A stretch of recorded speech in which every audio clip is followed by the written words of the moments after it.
Limit, continuity और differentiability बहुत ही common term है जो बार बार यूज होता है एनालिसिस में। इसमें क्या खास बात है जिसे हमें गौर करना है वो है कि जब हम लिमिट की बात करते हैं या कंटिन्यूटी की बात करते हैं या डिफरेंशिएबिलिटी की बात करते हैं तो हम किसी पॉइंट के ऊपर बात करते हैं। यानी ए कोई पॉइंट है, ए बी कोई पॉइंट है, X Y is equal to A B कोई पॉइंट है। अब इस पॉइंट पे फंक्शन कंटिन्यूस होगा या इस पॉइंट पे फंक्शन डिफरेंशिएबल होगा या इस पॉइंट पे फंक्शन का लिमिट एग्जिस्ट करेगा। ये तीन तरह की बातें आती हैं। अभी हमने प्रीवियस लेक्चर में लिमिट की बात की थी, limit x Y tends to A B F of x Y, इसकी डिफिनेशन की बात की थी। तो हमने कहा कि इस पॉइंट पे लिमिट कब एग्जिस्ट करेगा वो एल होगा। तो इसकी डिफिनेशन क्या थी। आज जो है हम पढ़ेंगे कंटिन्यूटी की बात। तो कंटिन्यूटी जो है वो बहुत ही सिंपल है। कंटिन्यूटी किसी पॉइंट पे फंक्शन की कंटिन्यूटी को हम चेक करते हैं कि हम उस पॉइंट पे लिमिट निकालते हैं एफ ऑफ एक्स वाई, इस फंक्शन की लिमिट इस पॉइंट पे, और ये जो लिमिट है एग्जिस्ट कर रही है और वो इक्वल हो जाए एफ ऑफ ए बी, मतलब फंक्शन की वैल्यू उस पॉइंट पे, तब हम बोलेंगे कि function is continuous at that point. अब यहाँ पर ध्यान देने वाली बात है कि ये जो पॉइंट ए बी है उस पे फंक्शन को डिफाइन होना जरूरी है। लिमिट में जरूरी नहीं है कि फंक्शन इस पॉइंट पे डिफाइन हो। यदि उस पॉइंट पे फंक्शन डिफाइन ही नहीं है तो कंटिन्यूटी की बात ही खत्म हो जाएगी। तो कंटिन्यूटी की डिफिनेशन हम सिंपली लिखें तो बहुत सिंपल सा है, let F from D to R be a function of two variables and D is a subset of R square। D subset है R स्क्वायर का। Let A B belongs to D. यहाँ पर ध्यान देने वाली बात है कि ए बी डी में बिलोंग करना चाहिए। जब हम लिमिट की बात करते थे तो ए बी इसका लिमिट पॉइंट होना चाहिए था। Let A B belongs to D. We से that F is continuous at A B if limit x Y tends to A B F of x Y, ये किसके इक्वल हो जाए, F of A B के। ये बहुत ही simple सा है डिफिनेशन कंटिन्यूटी का। कंटिन्यूटी की डिफिनेशन हमारे पास क्लियर है। तो इसमें हमें चेक क्या करना है कि ये लिमिट एग्जिस्ट कर रहा है कि नहीं। तो लिमिट यदि एग्जिस्ट कर रहा है तो अब वो जो लिमिट है क्या वो फंक्शन की वैल्यू उस पॉइंट पे है उसके इक्वल है या नहीं। यदि ये दोनों चीजें हैं तब हम बोलेंगे फंक्शन की लिमिट भी एग्जिस्ट कर रही है उस पॉइंट पे और वो लिमिट जो है फंक्शन की वैल्यू के इक्वल है, यानी फंक्शन उस पॉइंट पे कंटिन्यूअस है। अब कंटिन्यूटी होल्ड नहीं करेगी, मतलब पॉइंट पे फंक्शन कंटिन्यूअस नहीं होगा, उसके लिए क्या क्या कंडीशन हो सकती है। या तो ये जो है ये लिमिट एग्जिस्ट ना करे, या फिर ये लिमिट एग्जिस्ट करे इस फंक्शन की वैल्यू के इक्वल ना हो, या फिर उस पॉइंट पे फंक्शन डिफाइंड ही ना हो। तो ये तीन तरह का केस हो सकता है, या तो ये नहीं हो, या फिर ये नहीं हो, या फिर दोनों हो लेकिन वो दोनों इक्वल ना हो। तो ये तीन तरह की चीजें हैं। यदि ये एग्जिस्ट कर रहा है और ये भी एग्जिस्ट कर रहा है लेकिन दोनों इक्वल नहीं है तो इस तरह की डिसकंटिन्यूटी को बोलते हैं रीमूवेबल डिसकंटिन्यूटी। और इसको हम रिव्यू कर सकते हैं कैसे कि फंक्शन को उस पॉइंट पे जो फंक्शन की वैल्यू है उसे हम ये जो लिमिट एग्जिस्ट कर रहा है उसके इक्वल शो कर दे, डिफाइन कर दे उसकी वैल्यू, हम इसको दे दे वो वैल्यू, तो ये डिसकंटिन्यूटी को हम रिमूव कर सकते हैं। तो रिमूवल टाइप ऑफ डिसकंटिन्यूटी हो गई। अब हम आते हैं कुछ एग्जांपल्स के थ्रू, कहाँ पर हम देखेंगे कि फंक्शन कंटिन्यूअस है या नहीं। एग्जांपल से कांसेप्ट्स क्लियर होते हैं। हम आते हैं इस क्वेश्चन पे। इस क्वेश्चन में हमें दिया हुआ एक फंक्शन को डिफाइन किया गया X square Y square upon x square plus Y square. ये जो फंक्शन है इसकी वैल्यू है ये जब x Y not equal to 0 0 और इसकी वैल्यू 0 हो जाएगी ओरिजिन पे। तो ओरिजिन को छोड़ के इस तरह हम फंक्शन को इस तरह से डिफाइन कर रहे हैं बाइफरकेट करके। ये जो फंक्शन है ये ओरिजिन पे कंटिन्यूअस है, ये हमें शो करना है। तो कंटिन्यूटी को शो करने के लिए हमें क्या करना पड़ेगा, हमें दिखाना पड़ेगा limit x Y tends to 0 0 F of x Y is equal to F of 0 0। हमें ये दिखाना है, ये हमें शो करना है। ये शो करना है यानी कि हमें दिखाना है limit x Y tends to 0 0 F of x Y, और एफ 0 0 की वैल्यू क्या है 0, यानी कि इसे हमें 0 शो करना है। मतलब कंटिन्यूटी शो करना है is equivalent to showing that the limit of this function is 0। यानी कि लिमिट में जो हम शो करना होता है कि किसी पर्टिकुलर का लिमिट एल है तो वो सारे कंसेप्ट यहाँ पर अब आएंगे। तो हमें ये शो करना है, ये शो करना है मतलब हम जानते हैं कि F X Y minus L is less than epsilon. हमें लिखना है for all epsilon greater than 0 there exist delta based on epsilon such that mod of F of x Y minus L less than epsilon, जहाँ whenever under root x minus यहाँ पर L की value 0 हो जाएगी और यहाँ x minus A यानी कि X minus zero square Y minus zero square less than delta, delta is based on epsilon.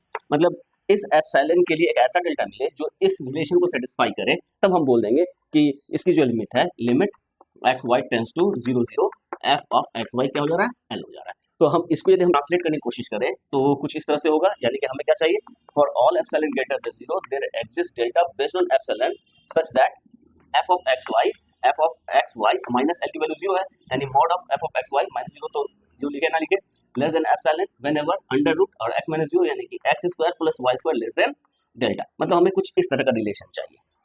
तो हमें इस तरह के रिलेशन को आने के लिए मूव किस तरह से करें, तो मूव करने के लिए एप्सिलॉन हमें आर्बिट्री चूज करना है और इस क्वांटिटी को लेके देखना है और इस क्वांटिटी के बेस पे एप्सिलॉन के बेस पे ये डेल्टा खोजना है, जहां डेल्टा इस रिलेशन को सेटिस्फाई करे सच दैट ये सेटिस्फाई करे। यानी कि हम एप्सिलॉन ले रहे हैं, एप्सिलॉन के बेस पे डेल्टा खोज रहे हैं और जिसके कारण ये दोनों सेटिस्फाई करें।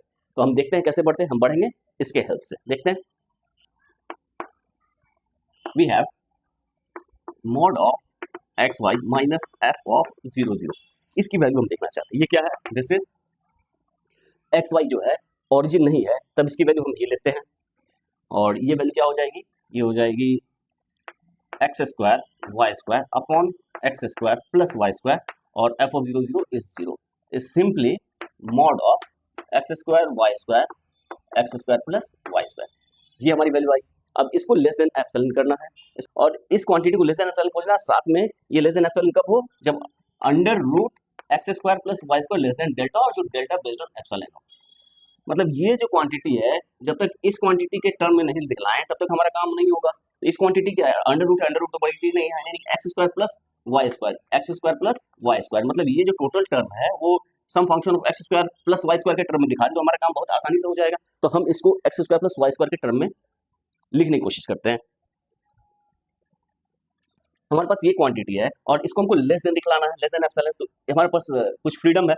हम इसको क्या लिख सकते हैं, this is less than 2x square Y square upon x square plus Y square. हमने 2 से इधर मल्टीप्लाई कर दिया, तो ये क्वांटिटी या तो बड़ी होगी या फिर बराबर होगी, यानी एक्स वाई में से कोई 0 हो जाता है, इसके बराबर ये 0 हो जाएगा। लेकिन ये जो इनक्वालिटी जो है वो यहाँ पर ग्रेटर देन, ये बड़ी हो जाएगी इससे, क्योंकि इसमें हमने 2 से मल्टीप्लाई की, ज्यादा बड़ा हो गया।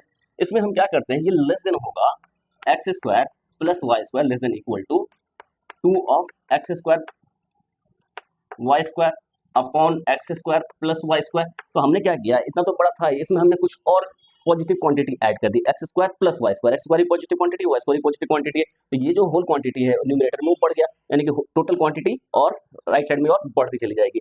और ये जो वैल्यू है, ये वैल्यू किसके इक्वल हो जाएगी, ये हो जाएगी x square plus Y square whole square upon x square plus Y square. यदि हम इसको कैंसिल आउट कर दें तो हमारे पास क्या मिला, that is mod of F of x Y minus F of 0 0 is less than equal to x square plus Y square. यदि x square plus Y square 0 नहीं है तो हम इसको ऐसे कैंसिल आउट कर सकते हैं। तो ये हमारा एक इनइक्वालिटी आया। यदि हम इसको लेस देन एप्सिलॉन मान लें तो क्या हो जाएगा, ये x square plus Y square less than epsilon होगा, तो under root x square plus Y square less than under root epsilon होगा। यानी यदि इसको हम डेल्टा माने, यदि डेल्टा को अंडर रूट एप्सिलॉन माने, तो इस डेल्टा के लिए under root x square plus Y square less than delta हो जाएगा। और यदि लेस देन डेल्टा होगा तो automatically x square plus Y square less than epsilon होगा। तो हम इस चीज को हम यूज करते हैं, हम क्या मानते हैं, let delta is equal to under root epsilon, then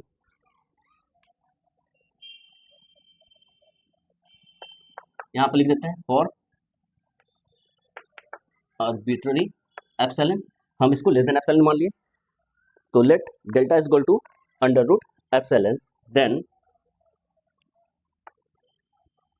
whenever under root x square plus y square is less than delta implies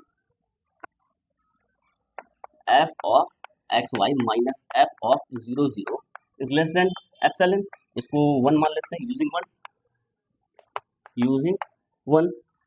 तो हमने क्या शो कर दिया, हमने शो किया for any epsilon greater than 0 there exists delta is equal to under root epsilon such that mod of f of xy minus f of 0 0 is less than epsilon whenever under root x minus zero square plus y minus zero square is less than delta, implies limit x Y tends to zero zero f of x Y is equal to F of zero zero, implies f is continuous at zero zero.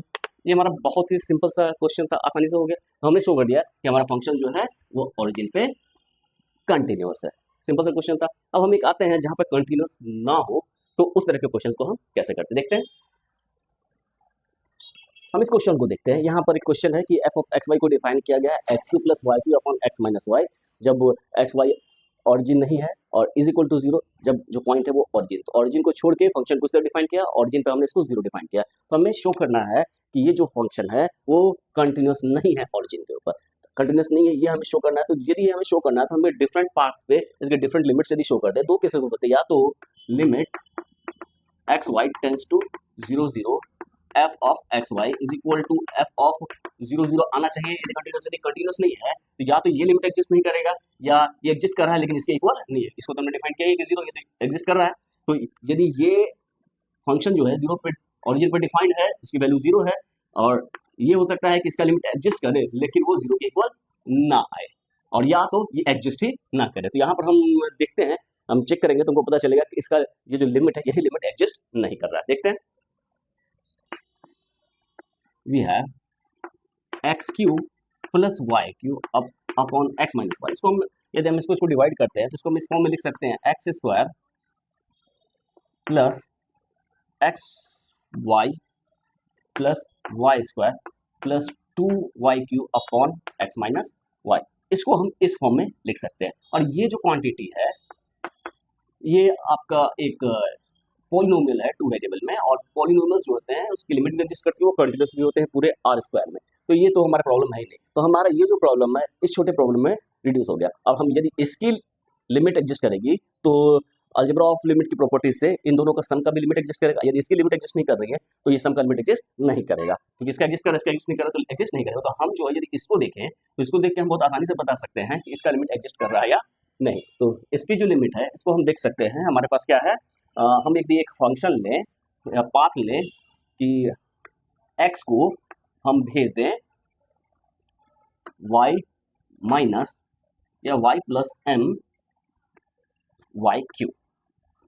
हम इसको y plus m y cube पे भेजें तो x की जगह y plus m y cube करेंगे तो x y एक साथ जीरो पे जाएगा, x y tends to zero zero, ये टेंस टू हो जाएगा, x टेंस टू जीरो से ये दोनों जीरो जीरो पे चला जाएगा। यदि हम ये पाथ लेते हैं तो यहाँ पर जो होएगा two y cube upon x minus y, ये क्या हो जाएगा टू वाई क्यू, तो वाई क्यू रहेगा, और एक्स की जगह लिखना हमने y plus m y cube minus y, तो ये कैंसिल आउट हो गया। तो ये क्या होगा two y cube upon m y cube and simply two upon m, यानी कि एम के ऊपर डिपेंडेंसी आ जाएगी।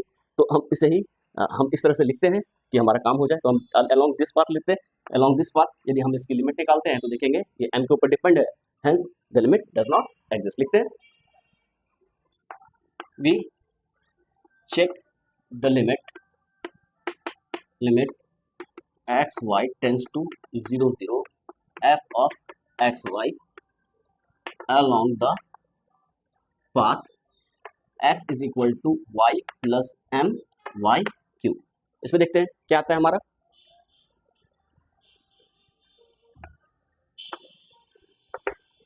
हमारे पास आया limit x Y tends to zero zero f of x Y is simply limit x tends to simply limit y tends to zero. X की जगह हम क्या लिख सकते हैं,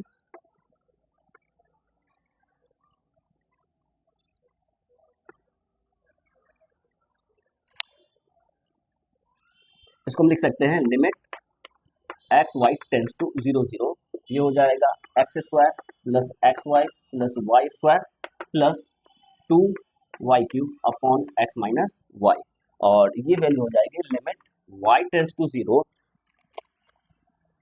और यहाँ पर x को हमने रिप्लेस किया y plus m y cube से, तो इसको हम लिखे x की जगह हमने लिखा y plus m y cube square plus x की जगह y plus m y cube into y अब प्लस वाई स्क्वायर अब प्लस यहाँ पर हो जाएगा 2y³ अपॉन एस की जगह y plus m y³ minus y, ये वैल्यू आ गई। और ये सिंपली हो जाएगा लिमिट y टेंस टू 0, ये हो जाएगा y plus m y raise to the power y³ raise to the power 2 plus y plus m y³ into y plus Y square अब प्लस यहाँ पर y की कॉमन लेके कैंसिल करते हैं तो ये क्या हो जाएगा 2 अपॉन m, ये वैल्यू आ जाएगी। और लिमिटिंग केस में y टेंस टू 0 देंगे तो ये वैल्यू क्या आ जाएगी 2 upon m which is a function of m। तो which is a function of m, उससे हमारे पास क्या रिजल्ट आया? रिजल्ट बड़ा सिंपल सा है, limit of x Y tends to 0 0 f of x y has different values for different m के डिफरेंट वैल्यूज के लिए डिफरेंट वैल्यूज ऑफ m से पे लिखे different values of m। So limit x Y tends to 0 0 f of x y does not exist, hence f of xy is not continuous at origin। तो हमने show कर दिया कि function जो है वो ओरिजिन पे कंटिन्यूअस नहीं है, बहुत सिंपल सा था।